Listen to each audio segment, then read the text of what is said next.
The soft life didn't just pop up out of nowhere on TikTok and Pinterest. Black women were practicing it during America's hardest times.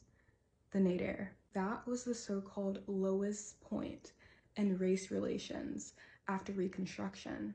And even then, Black women, they were brilliant. I read this article by Ava Purkis called The Paradox of Pleasure. She poses the question, how do you talk about Black joy without minimizing Black pain? And that sent me down a rabbit hole of her references and books I've read on my own. I started reading Victoria Walcott's Race, Riots, and Roller Coasters, which shows how leisure itself became a battleground within Black life. And then I went back to a book I reference so often, Carrie K. Greenidge's The Grimkeys, which talks about how Black women shaped political life and society life in America's worst years. And then it hit me.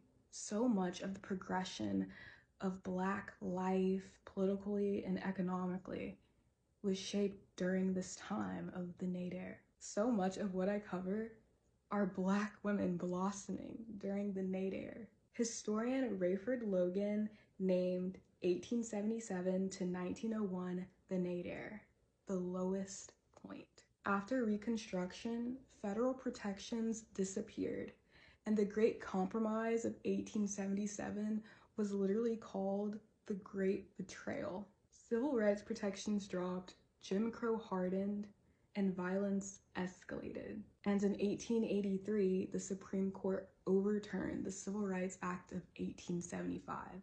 And by 1896, Plessy versus Ferguson cemented segregation into law. And this is why I love shows like The Gilded Age, because they're showing Black society in New York, the education, the glamour, what society truly is like. But what most people don't realize is this is happening a few years before the nadir fully set in. So I think it's really important when you're watching to have the context that these Black women, these Black people, were facing a lot of backlash alongside the brilliance. And still, during this time, Black people responded by founding organizations, really relying on education, founding schools and organizations that would really lay the groundwork and carry us into this new era of Black people fighting back and really putting on. And this is where Ava Purkis's idea of the paradox of pleasure comes in. Because even under incalculable subjugation, Black people were still finding ways to cultivate joy.